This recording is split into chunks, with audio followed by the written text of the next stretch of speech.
Hi there, I'm Bree Laughlin and welcome to this week's episode of A Better You and Me. Last week we cleaned out our wardrobes. This week it's about getting the look to match. Joining us today is Karen Biccarhierai, or KB as we like to call her in the industry. With over 20 years experience, this pocket rocket has worked for various celebrities on numerous campaigns and for mags like Vogue. But today, she's all ours. Okay, KB, now I love getting my makeup done by you. Oh, thank you. Firstly, whenever I do it myself, it never looks as good. Where am I going wrong? Look, I think that people generally rush getting their makeup done and have a sort of way that they do it. I'd say to keep it simple and quick and efficient is to clean the skin, you know, and prime or moisturise so you've got like a nice clean base to work at. Get a good foundation. I love Giorgio Armani Illuminating Foundation. I just think it's fantastic. Yeah. And I think get the right colour, you know, for your skin.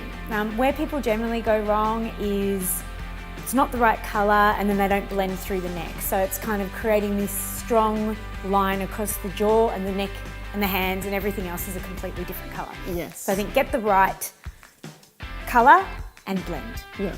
And with regard to colour, what about the seasons with changing the colour? Because I know I'm much lighter in the winter than I am in the summer. Yeah, absolutely. And most people are, especially in Australia. You know, there's such a difference in season. So I'd say buy 2 foundations for the year. You know, like depending on how much you use and, you know, how often. But get the darkest that you'll ever be and get the lightest that you'll ever be, and then mix as you need to throughout the seasons to get the right colour. Yeah, sure. Okay, well, with regard to the eye, I know like I have very prominent brows. Can you talk to me about managing those? The brows, I mean, I'm married to my brow waxer. Like, I just think it's so important, even if you pluck in between yourself, but you get somebody to create a really good shape to frame your face.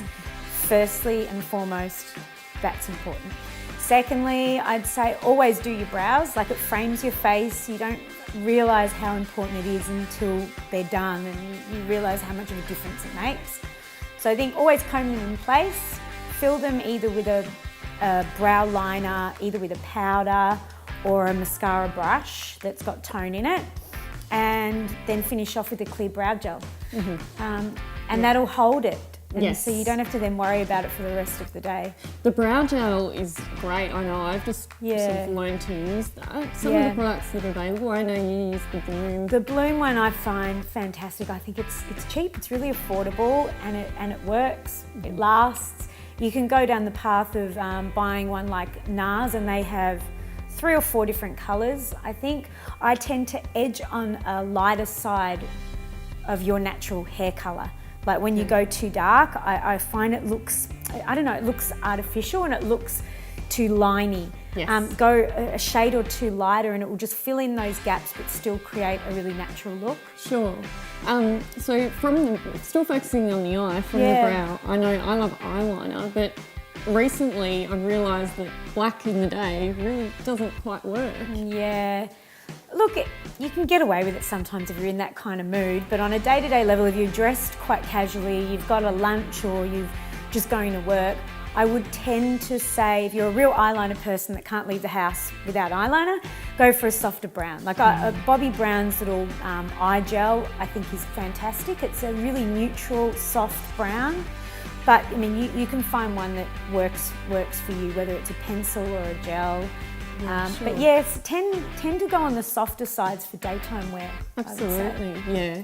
And speaking of which, on the softer side now, with regard to eye or lip, what do we do? Yeah, look, on the rare occasion you can get away with both, right? You know, but you've got to have everything else matching that. Yes. You know, like if you've got a big night out, of course you can get away with it. Day to day, spring racing, all of those things that are coming up, I would say go a lip or an eye. Make one thing a feature and make it fantastic rather than trying to make everything too busy. So if you're going for a smoky, dark eye, definitely keep a neutral lip. If you're going for a bright red lip, tone down on the eye. That's not to say that you can't put a little bit of definition in there, but definitely don't go both. Okay. Yeah. Terrific. Oh, well, thank you very much. Thank you. Well, there you have it. I hope some of these tips have helped you. As usual, we would love you to share hashtag a better you and me. And if you are looking for a hair and makeup artist for your special occasion, KB is your answer, believe me. Now that's it for this week on A Better You and Me. Look forward to catching you next week. We have something very special in store. We'll catch you then.